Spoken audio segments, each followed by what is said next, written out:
Hello student, स्वागत है आपका हमारे यूट्यूब चैनल अदी रॉय पीसीएम क्लासेस में। स्टूडेंट, आज की नई वीडियो के साथ आज जो हम पढ़ने वाले हैं 10th क्लास की साइंस, और 10th क्लास की साइंस विषय के अंदर चल रही थी हमारी केमिस्ट्री।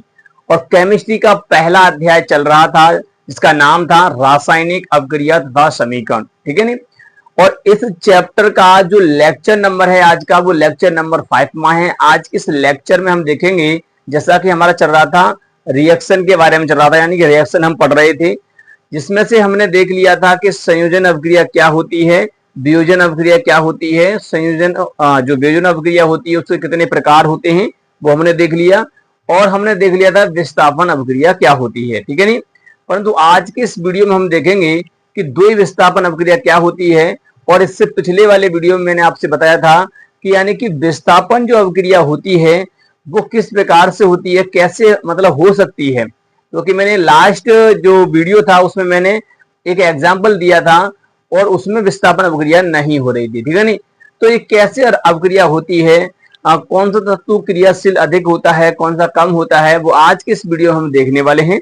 अगर आपको ये पता हो जाता है तो आप विस्थापन अभिक्रिया आसानी से कर सकते हैं, आपको कहीं पर भी दिक्कत नहीं आएगी। ठीक है नी। और आज के इसी वीडियो में हम देखेंगे कि द्वि विस्थापन अभिक्रिया क्या होती है, जो कि हमारा एक नया टॉपिक है, यानी अगला टॉपिक है। कहने का मतलब ये है कि जो रिएक्शन है वो अगली रिएक्शन है। ठीक है नी। बहुत ही आसान तरीका समझेंगे, आपको कहीं पर भी दिक्कत नहीं आएगी। ये जो रिएक्शन है आपको ऐसे चुटकियों में इसी क्लास के अंदर तैयार हो जाएगी, आपको कहीं पर दिक्कत आने वाली नहीं है।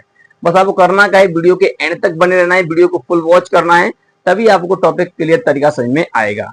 और स्टूडेंट, आपसे एक बात और कहनी है, यदि आपने हमारी फिजिक्स की क्लास नहीं देखी, यानी 10th क्लास में जो मैंने फिजिक्स की क्लास बताई है, वो क्लास अगर आपने नहीं देखी है, मैंने बहुत सारे वीडियो उसके डाल दिए हैं। चैप्टर फर्स्ट चल रहा था, उसके भी मैंने कई सारे लेक्चर 8-10 लेक्चर होंगे, आप जाके देख लीजिए ताकि आपका वो भी जो है कवर हो जाए। ठीक है नी।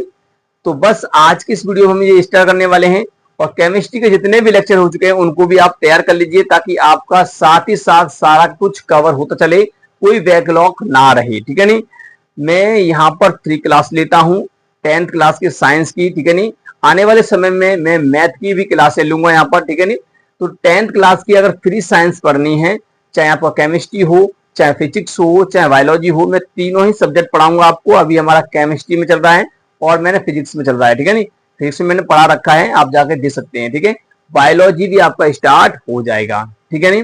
आपका कुछ भी नहीं छुड़वाया जाएगा, बस आप इस चैनल पर बने रहें और आपका एक भी टॉपिक नहीं छुड़वाया जाएगा। ठीक है नी।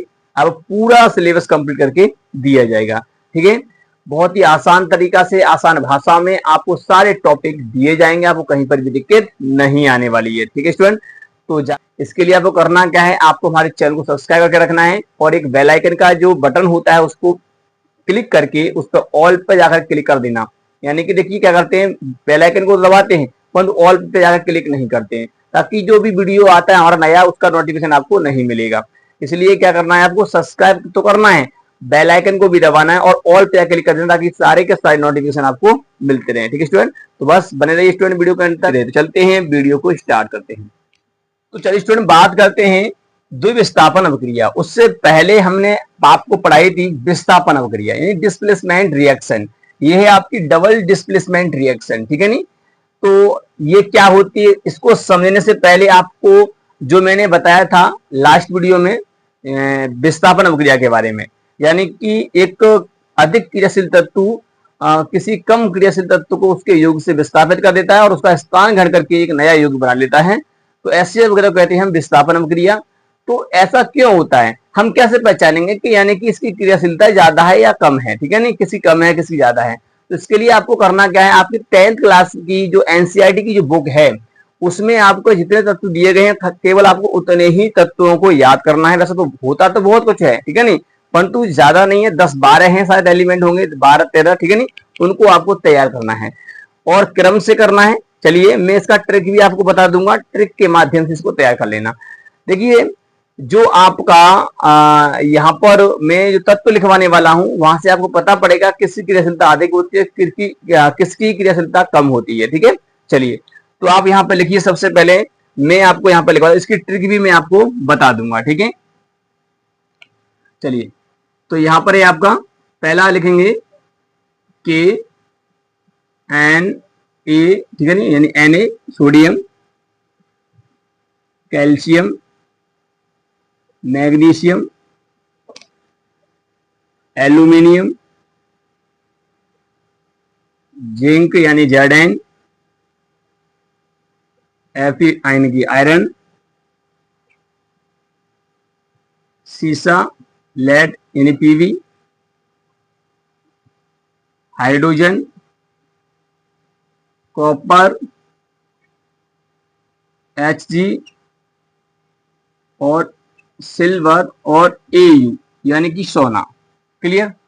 आपको दिखाई दे रहे हैं, ये इतने एलिमेंट आपको तैयार कर लेने हैं, ज्यादा नहीं है। एक बार देख लेता हूं, शायद आपको कट तो नहीं रहा है कुछ भी। चलिए, कुछ नहीं कट रहा है, केवल इतने एलिमेंट आपको तैयार करने हैं। सोडियम, पोटेशियम है ये क्या है आपका? Potassium, sodium, calcium, magnesium, aluminium और जिंक, और ये आयरन, और ये आपका लेड यानी कि सीसा, हाइड्रोजन, कॉपर, और ये क्या आपका पारा होता है, इसे पारद भी बोलते हैं, ठीक है नहीं। और यहाँ पर सिल्वर, और ये आपका क्या है? सोना होता है, Au होता है। क्लियर? तो केवल इतने एलिमेंट्स आपको तैयार करने हैं। अब इनको देखिए, याद करने की ट्रिक क्या होती है? सिंपल सी ट्रिक है, हमने जो ट्रिक बनाई है बस आपको उसको तैयार कर लेना है। क्या है कि का ना का मग ऑल जिंक फेंकना शीशे पर। इसे शीशा बोला जाता है। इसे क्या बोलते हैं भैया? शीशा बोलते हैं। इतना आपको ध्यान रखना है, इसे बोलते हैं शीशा। क्या बोलते हैं इसे? शीशा बोलते हैं। ये बात ध्यान रखना, लेड जो होता है उसे शीशा बोलते हैं, ठीक है नहीं। तो आपको मैंने क्या बताया? मैंने इसकी ट्रिक बताई आपको। देखिए, का, काना का, काना का मग, मग फेंकना, ठीक है नहीं, फेंकना, काना का मग, सॉरी, काना का मग ऑल, ऑल जिंक, जिंक फेंकना, फेंकना शीशे पर, शीशे पर, ठीक है नहीं। तो लिखेंगे हाँ, क्यों नहीं, ठीक है नहीं,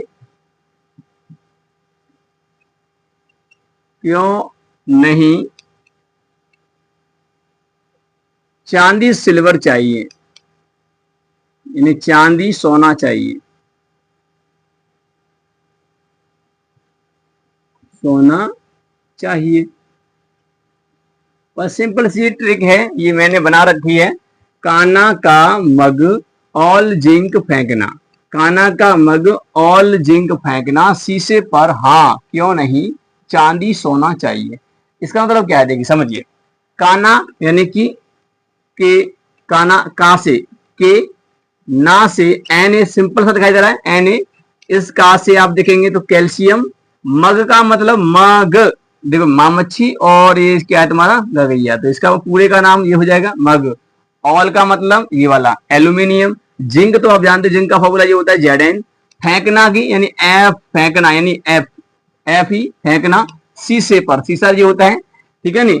इस पर को साइलेंट कर देंगे, से हटा देंगे। हाँ, तो हाँ के लिए आपको ऐसे लिखना है। क्यों नहीं, तो क्यों के लिए ये लगाएंगे क्यू, ठीक है नहीं। नहीं तो केवल इसका ना छोड़ देंगे, और हा वाला देखेंगे तो इससे हो जाएगा आपका क्या? मरकरी हो जाएगा, जी Hg हो जाएगा, ठीक है नहीं। चांदी को आप जानते हैं सिल्वर होता है, सोना का आपका Au होता है।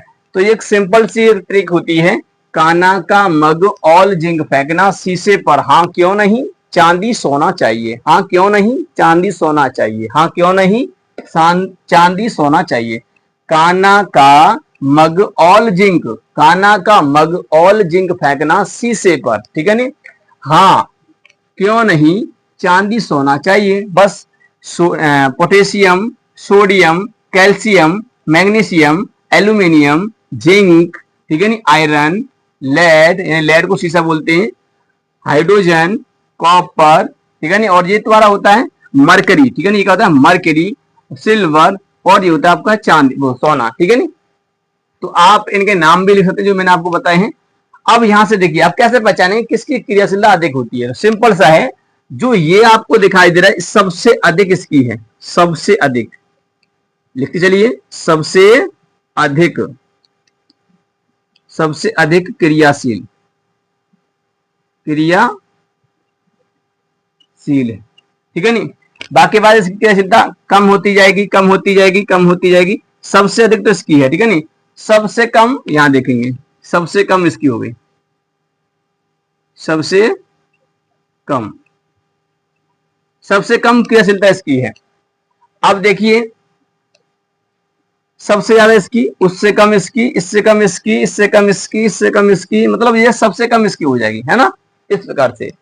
तो आप ऐसे याद रखिए, ये आपका जो क्रम है घटता हुआ है, सबसे अधिक इसकी है और सबसे कम इसकी है। तो आप इस प्रकार से देख सकते हैं कि सबसे ज्यादा इसकी है, तो इसके बाद इसके जितने भी एलिमेंट्स हैं उनकी कम होती जाएगी धीरे धीरे धीरे, और सबसे कम इसकी हो जाएगी। क्लियर। अब यहीं से तो मैंने लिया था कि जब मैंने कॉपर को लिया था और प्लस H2SO4 से रिएक्शन करवाई थी विस्थापन अभिक्रिया में, तो नहीं हो रही थी। क्यों? देखिए, कॉपर कहां आ रहा है, कॉपर ये गया, हाइड्रोजन कहां है ये, तो इसकी कैसे ज्यादा है इससे, क्योंकि भैया इसकी ज्यादा होगी, इसकी कम होगी, और इसकी कम होगी, और इसकी कम होगी, मतलब ऐसे तो है, इसकी कम है, इसकी ज्यादा है, तो ये इसको विस्थापित नहीं कर सकता, इसलिए ये रिएक्शन नहीं हो रहा था। समझ में आया कि नहीं आया? तो आप यहां से कर सकते हैं। क्लियर। यहां से आपका रिएक्शन होता है, क्रियाशीलता यहां से देखते हैं। तो आपको इतने ही एलिमेंट आपकी बुक में हैं, केवल इतने ही तैयार करने हैं। क्लियर। आपका कोई भी प्रश्न नहीं छूटेगा। क्लियर, सही। चलिए इसे नोट कर लीजिए। अब चलते हैं, हम बात करेंगे द्विविस्थापन अभिक्रिया की, कि द्विविस्थापन अभिक्रिया क्या होती है। चलिए इसे नोट कर लीजिए। चलिए स्टूडेंट, बात करते हैं हम डबल डिस्प्लेसमेंट रिएक्शन क्या होती है, यानी द्विविस्थापन अभिक्रिया है क्या। ठीक है, समझिए। द्विविस्थापन अभिक्रिया हमने देखा था कि विस्थापन अभिक्रिया, जब एक तत्व किसी यौगिक से किसी कम क्रियाशील तत्व को उसके वहां से हटा दे, है ना, तो यहां केवल एक तत्व हटा रहा था, परंतु यहां ऐसा नहीं होता है। यहां क्या होता है, यहां पर आयनों का आदान प्रदान हो जाता है। यौगिक होते हैं और वो अपने आयनों का आदान प्रदान करते हैं। जब दो या दो से अधिक यौगिक अपने आयनों का आदान प्रदान करते हैं, तो इस उपरांत होने वाली जो क्रिया होती है उसे हम बोलते हैं द्विविस्थापन अभिक्रिया। क्या बोलते हैं? द्विविस्थापन अभिक्रिया बोलते हैं। समझिए कैसे। मैं यहां पर पहले तो इसका सामान्य सूत्र लेके चलता हूं। इसका सामान्य सूत्र देखिए, तो इसका अगर हम बात करें सामान्य सूत्र, तो सामान्य सूत्र तो इसका क्या है, सामान्य सूत्र ये है इसका। देखिए सामान्य सूत्र आपको लिखना है। जैसे मान लीजिए आपके पास यहां पर A और ये आपका B, ठीक है नहीं, प्लस रिएक्शन करवा रहे हैं हम C और D से।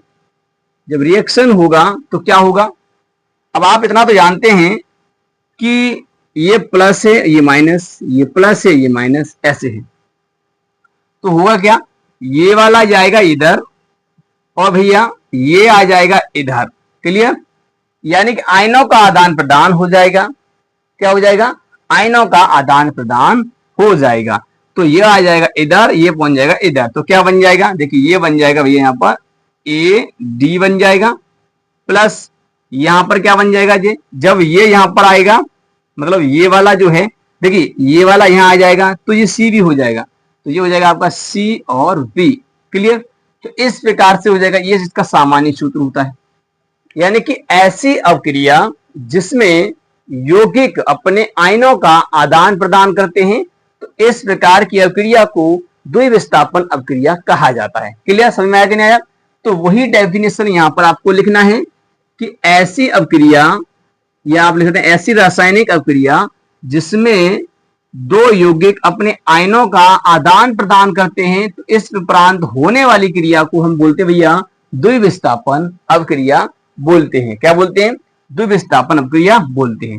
क्लियर। तो चलिए मैं यहां पर इसकी डेफिनेशन को पुट कर देता हूं, उसके बाद इसका एग्जांपल देख लेते हैं।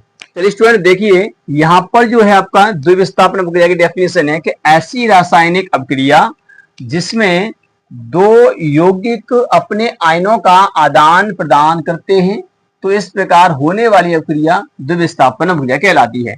यानी कि इसमें जो यौगिक जो हैं अपने आयनों का आदान प्रदान करते हैं, तो इस उपरांत जो अपक्रिया होती है, तो इस प्रकार होने वाली अपक्रिया, मैंने यहाँ लिखा है इस प्रकार होने वाली अपक्रिया को द्विविस्थापन अपक्रिया कहते हैं। चलिए अब मैं इसका एक आपको एग्जाम्पल देता हूं, उदाहरण देखिए, ठीक है नहीं, क्या देखिए इसका उदाहरण, उदाहरण बहुत ही ज्यादा जरूरी है उदाहरण तो आपका, ठीक है नहीं। देखिए तो उदाहरण में आप लिखेंगे कि देखिए सोडियम क्लोराइड की जब क्रिया हम सिल्वर नाइट्रेट से कराते हैं, किससे कराते हैं भैया, सिल्वर नाइट्रेट से कराते हैं। जब सोडियम क्लोराइड की अपक्रिया, तो आप लिखेंगे यहां पर, यहाँ लिखेंगे जब, आप यहां लिख देना जब सोडियम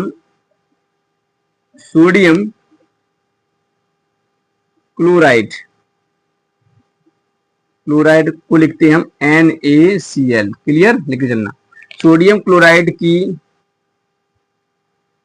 क्रिया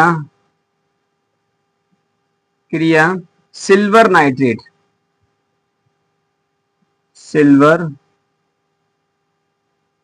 नाइट्रेट, यानी कि AgNO3, ठीक है नी, NO3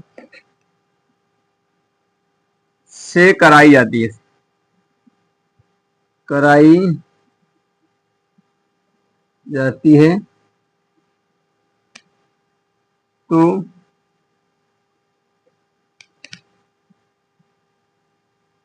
तो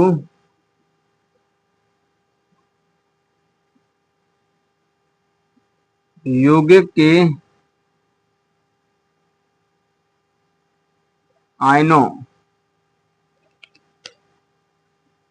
के आयनों के आदान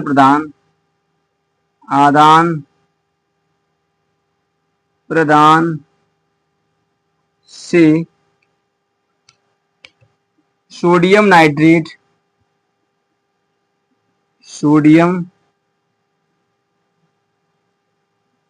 नाइट्रेट तथा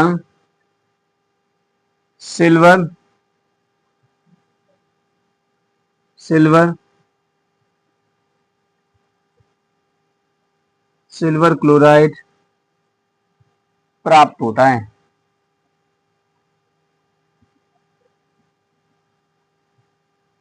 क्लियर, तो ये है आपका।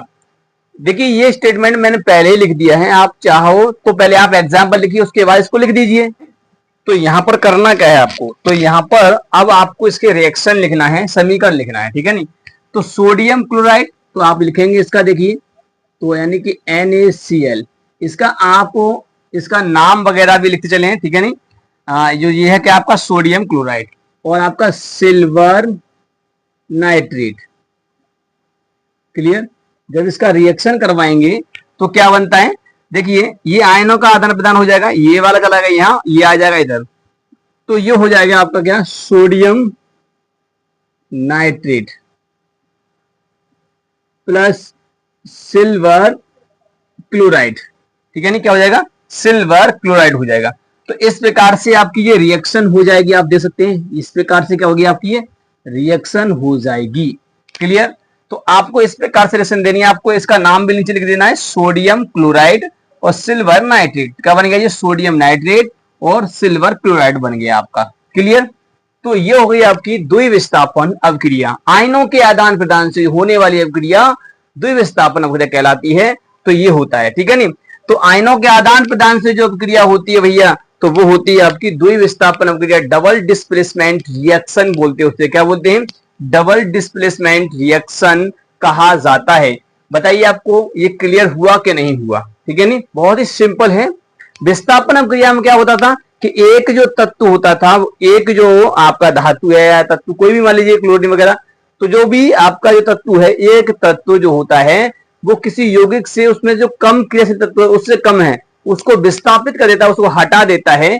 तो ऐसी अभिक्रिया कहते हैं हम विस्थापन अभिक्रिया, यानी कि जब कम क्रियाशील तत्व को जब एक अधिक क्रियाशील तत्व उसके यौगिक से हटा देता है और उसका स्थान ग्रहण कर लेता है, तो इस प्रकार से होने वाली अभिक्रिया को हम बोलते हैं विस्थापन अभिक्रिया। परंतु ये क्या है, यहाँ डबल हो रहा है, ये देखिए स्थान तो हट रहा है परंतु ये इसका स्थान ले रहा है, ये इसका स्थान ले रहा है, तो इसलिए ये डबल बार हो रहा है, इसलिए बोलते हैं डबल डिस्प्लेसमेंट रिएक्शन बोलते हैं, यानी कि द्विविस्थापन अभिक्रिया। ऐसी रासायनिक अभिक्रिया जिसमें दो यौगिक अपने आयनों का आदान प्रदान करते हैं, तो इस प्रकार होने वाली अपक्रिया द्विविस्थापन अपक्रिया कहलाती है। क्लियर? बड़ा ही सिंपल था जो कि मैंने आपको कवर कराया है। ये इसका सामान्य सूत्र है, इसे आपको लिखना है बोर्ड के अंदर ताकि आपको कॉपी जो लिखो वो अच्छा सा लगे, ठीक है, लिखने में, यानी कि हैंड राइटिंग थोड़ा सा साफ लगेगा और कॉपी जो लिखी जाएगी एक थोड़ा सा उसकी सजावट सही से होगी। क्लियर? तो आपको इसी प्रकार से आपको बोर्ड में लिखना है। तो स्टूडेंट उम्मीद करते हैं आपको ये टॉपिक क्लियर हो गया होगा, वीडियो पसंद आया होगा। वीडियो पसंद आया है तो वीडियो को एक बार लाइक कर दीजिए, चैनल को सब्सक्राइब करके बेल आइकन को प्रेस जरूर कर दीजिए ताकि आने वाली वीडियो की नोटिफिकेशन आपको मिलती रहे। अगले लेक्चर में, लेक्चर नंबर हम 6 में देखेंगे ऊष्मा क्षेपी अपक्रिया क्या होती है और ऊष्मा शोषी अपक्रिया क्या होती है, वो हम यहाँ पर देखेंगे। बहुत ज्यादा इंपोर्टेंट है, बोर्ड एग्जाम में भर भर के आता है, यानी कि दोनों अपक्रिया, ठीक है, इसलिए उनको तो जरूर देखना है। ठीक है, तो नेक्स्ट वीडियो के लिए आप इस चैनल पर बने रहें, ठीक है, नहीं, चैनल को सब्सक्राइब करके रख लें, बेल आइकन को दबा के रख लें, ऑल पे क्लिक करके रख लें, ठीक है नहीं, ताकि आपको वीडियो की नोटिफिकेशन मिल सके। ठीक है स्टूडेंट, तो चलते हैं, अब मिलेंगे नेक्स्ट वीडियो में, तब तक के लिए जय हिंद, वंदे मातरम।